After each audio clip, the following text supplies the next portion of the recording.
Attaché à la laïcité.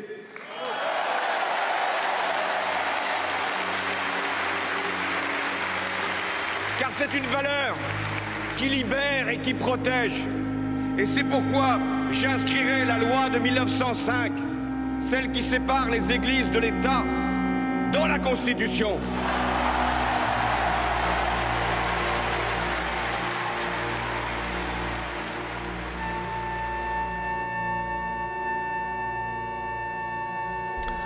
C'est quand même étonnant, on a l'impression, on pourrait dire si nous étions des gens naïfs, que enfin le Parti socialiste se met à parler de la laïcité, alors qu'en 2002, dans la campagne de Jospin, totalement absent, en 2007, dans la campagne de Ségolène Royal, totalement absent. On peut s'interroger sur un effet d'annonce de Hollande qui essaye de passer plus laïque que Sarkozy, qui d'ailleurs évidemment l'ajoute, traite Hollande d'intégriste laïque hier. Donc on a l'impression que tout ça ressemble à un pas de deux, parce que c'est pas le tout de vouloir mettre la laïcité dans la Constitution. Mais enfin, il faudra quand même voir que le même Hollande est celui qui fête une bonne fête de l'Aïd al-Kébir aux musulmans. On voit pas tellement à quel titre pour quelqu'un qui réclame la séparation du religieux et du politique. Et puis quand même, quelles sont les pratiques des maires socialistes quand ils gèrent leur municipalité? Quelles sont les pratiques des régions socialistes? On pourrait parler de Delanoë, on pourrait parler de Vaillant, on pourrait parler de Ries, on pourrait parler de Cohen, on pourrait parler de Glavany et de la politique du Parti socialiste sur la laïcité qui consiste à justement tout faire pour contourner la loi de 1905. Donc à mon avis, Hollande ne fait qu'un effet d'annonce électorale parce que malgré tout la laïcité est attachée au cœur de la gauche, mais il n'y a aucun contenu dans sa proposition, c'est qu'un effet d'annonce. Elle apparaît dans l'article 1 de la Constitution.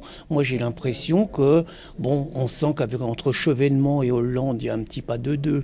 On sent que Chevènement n'a pas du tout envie de se présenter. On sent qu'il a envie de trouver une sortie honorable pour dire, vous voyez, François Hollande parle de la République, parle de la laïcité, parle même de la nation, il a fait chanter la Marseillaise. Et bien comme en 2007 j'avais soutenu Ségolène Royal, en 2012 je vais soutenir François Hollande.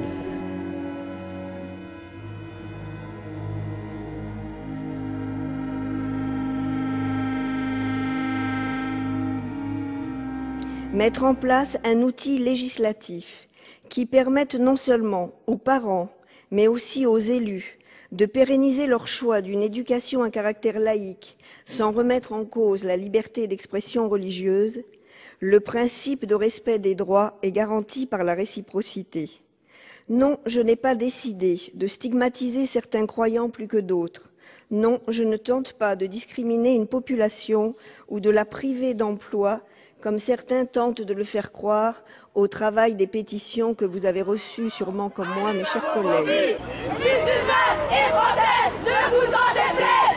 Musulmanes et françaises, ne vous en déplaise! Notre problème, c'est qu'à mon avis, le PS nous prend vraiment pour un réservoir de voix.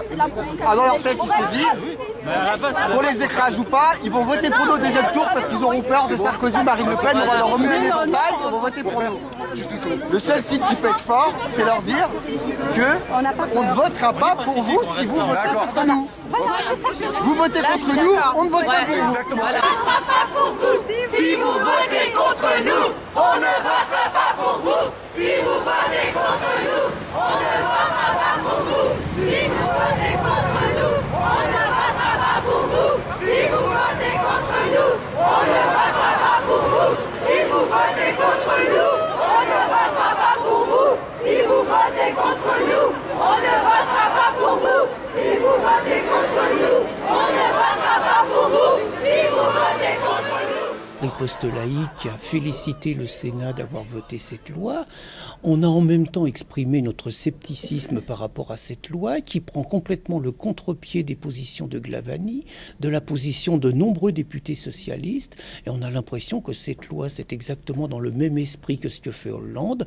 Après la catastrophique décision d'accorder le droit de vote aux étrangers, dont on sait par ailleurs que ça ne sera pas voté tout de suite, on a l'impression qu'ils font un effet d'annonce préélectorale en sachant très bien que ça ne va pas se concrétiser immédiatement, tout en sachant que, par exemple, un Benoît Hamon, porte-parole du Parti socialiste, dit que cette loi, il n'est absolument pas d'accord. Et Christine Tazin disait dans un de ses journaux des Résistants que, bien évidemment, jamais cette loi ne sera votée parce qu'en admettant que quelques socialistes y soient favorables, les alliés du Parti communiste et les alliés des Verts s'y opposeront totalement. Et donc, c'est encore une fois un effet d'annonce électorale pour dire qu'enfin la gauche retrouve le chemin de la laïcité. Il n'y a aucun contenu.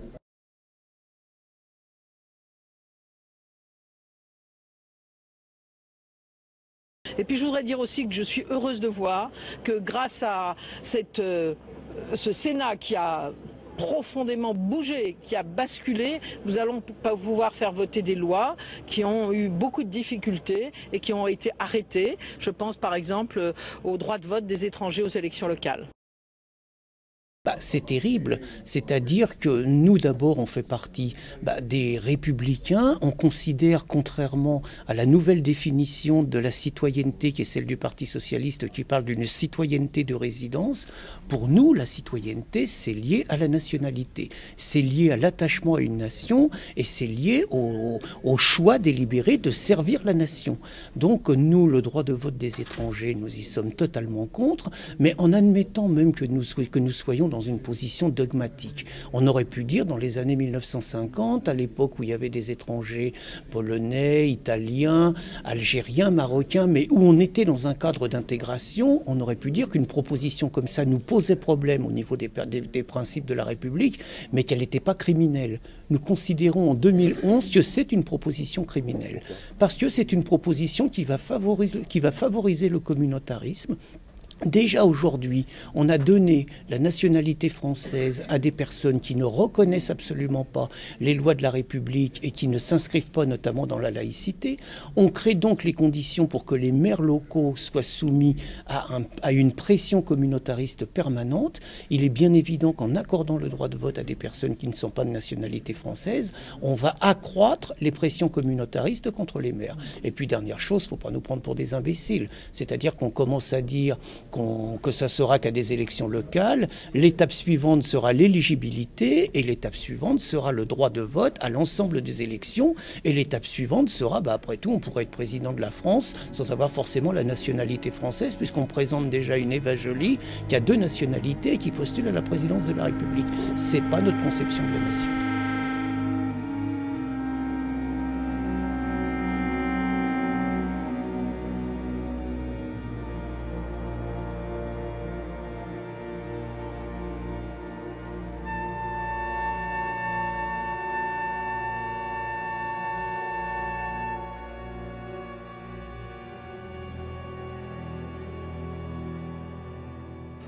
La vraie identité du Parti socialiste et des socialistes européens, parce que pour faire l'Europe, il faut quand même le faire avec d'autres, c'est d'organiser un continent capable d'assurer l'échange, parce qu'on n'est pas là simplement pour empêcher les plus pauvres que nous de faire venir leurs produits, parce que si c'est ça le protectionnisme, pas pour nous. Parce que qu'est-ce que ce serait comme conception, finalement, de la solidarité à l'égard du Sud, si par rapport à des produits fabriqués par le Sud. Ça, c'est la rhétorique de gauche pour ne rien faire. Je pense que c'est quand même très important de défendre le sous-prolétariat indien, c'est vrai. Mais ça n'est pas ce qu'attend votre électorat. Je suis désolé, mais je crois qu'on a aussi une mission internationaliste. On n'est pas là simplement pour être des protecteurs de nos propres citoyens.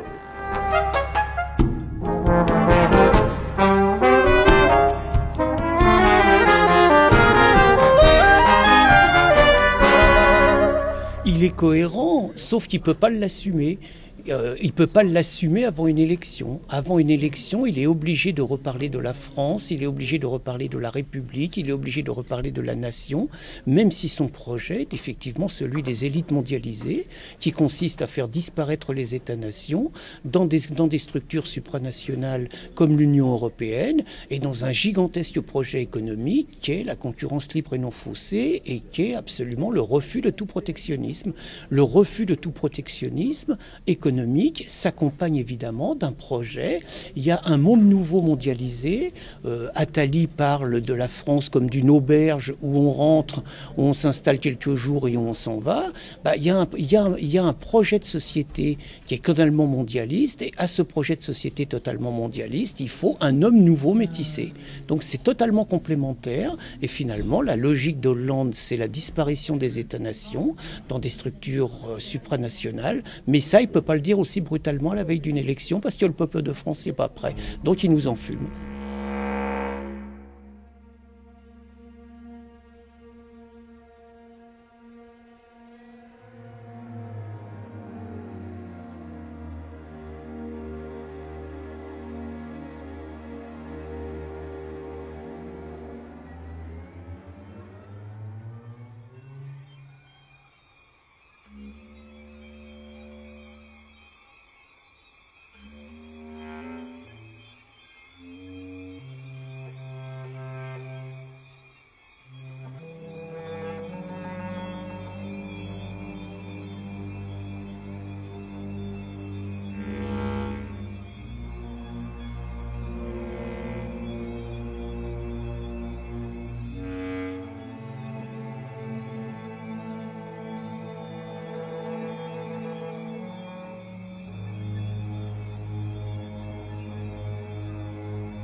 les privilèges du reste de la société. Et moi j'ai envie de dire, c'est le reste de la société qu'il faut éduquer.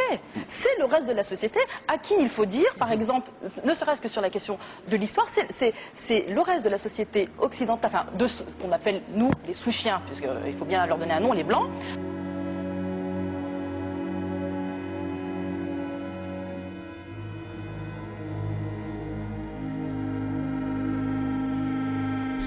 On est amené à faire quelques comparaisons. Effectivement, dans une semaine, avec Pascal Illout, nous serons traînés devant la 17e chambre par le MRAP, la LICRA et la Ligue des droits de l'homme, avec le soutien du comité contre l'islamophobie en France, pour 2 textes parus dans Riposte laïque, dont on ne comprend pas toujours en quoi ils sont une incitation à la haine.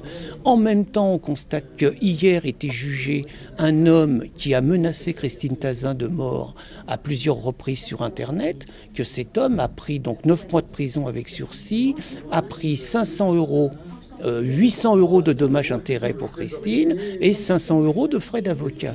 On pourrait dire que c'est bien, que c'est beaucoup. Il faut se rappeler qu'il y a 3 ans, une Fanny Truchelu a été condamnée à 4 mois de prison avec sursis, à 8 500 € d'amende et a vu son gîte totalement fermé, simplement pour avoir demandé à 2 femmes de retirer leur voile.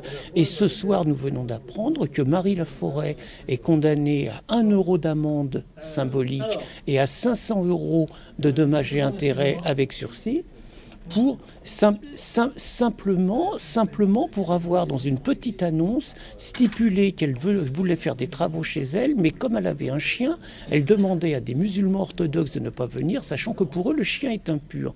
Donc Kouria Boutelja soit acquitté dans ce contexte montre, et que nous soyons inculpés dans une dizaine de jours, j'ai envie de dire que si on acquitte Kouria Boutelja, je ne peux pas concevoir que Pascal Illout et Pierre Cassan puissent être condamnés. Mais la deuxième chose surtout, c'est qu'on a une justice qui marche de plus en plus sur la tête et que les Français constatent qu'on est de plus en plus dans le 2 poids 2 mesures. En visite à Mantes-la-Jolie, Claude Guéant passe à l'offensive contre l'islam radical. Un imam connu pour ses prêches racistes et antisémites a reçu un avis d'expulsion. Le ministre de l'Intérieur a également annoncé la dissolution d'un groupuscule islamiste, les Cavaliers de la Fierté, qu'il accuse de préparer à la lutte armée à des fins terroristes. Il est effectivement insupportable que dans notre pays un groupement forme des personnes à la lutte armée, je dis bien la lutte armée, pour toute éventualité terroriste ou contestataire qui pourrait se présenter. Il est également inadmissible que dans notre pays on tienne publiquement des propos violemment antisémites ou que l'on appelle à fouetter, je cite, à mort la femme adultère.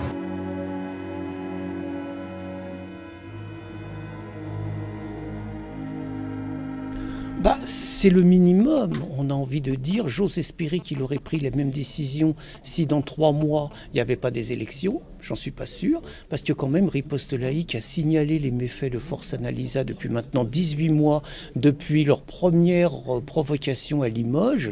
On se demande comment ce groupe a pu sévir pendant 18 mois sans être mis hors d'état de nuire avant, mais surtout, la dissolution de Force Analysa suffit pas. Il y a des appels à la haine de leur leader qui est surnommé Cortex.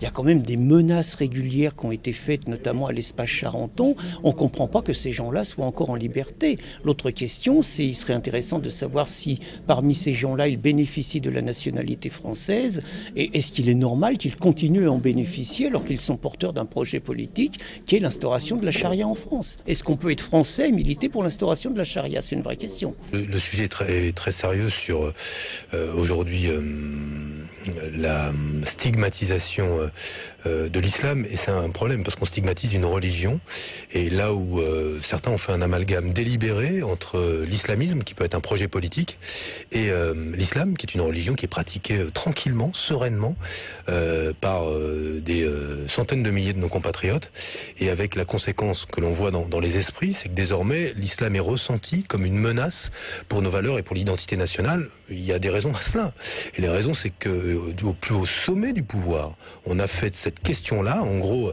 de l'idée que l'islam ne serait pas compatible avec les valeurs de la société occidentale et de la société française, on en a fait un cheval de bataille électoral et politique. Alors je sais que la belle histoire qu'on nous raconte est qu'il y a 98% de musulmans qui ne rêvent que d'une France laïque, républicaine, dans laquelle l'islam prenne toute sa place, une religion d'amour, de tolérance et de paix, bien évidemment, et qu'il n'y aurait que 2% d'intégristes. Je sais que Glavany dit même que c'est 99,9%. Moi, je m'interroge. Il vient d'y avoir les printemps arabes. Il vient d'y avoir des élections, notamment en Tunisie. Et le constat, c'est quand même que 40% des musulmans qui vivent en France ont voté pour le parti intégriste Ennahda, et qu'on nous raconte que les Tunisiens sont les plus occidentalisés des musulmans. Moi, d'autre part, je suis désolé, les musulmans dits modérés, je ne les vois pas agir. Je constate par exemple à Montfermeil, quand une directrice d'école veut faire une kermesse de fin d'année, qu'elle a 500 élèves dans son école, eh bien qu'elle n'annonce pas qu'il y aura de la viande halal, qu'elle n'annonce pas quelle sera la couleur de la viande, je constate qu'il n'y a que 100 personnes qui s'inscrivent. Xavier Lemoine nous dit que dès que la directrice prend l'initiative de dire que ça sera de la viande halal, les 500 personnes s'inscrivent. Donc moi je pense que la majorité des musulmans, et ils ont raison, ils sont musulmans, ils militent, alors pas d'une façon aussi brutale, aussi radicale que Force Analysa, mais ils militent pour que l'islam s'installe en France.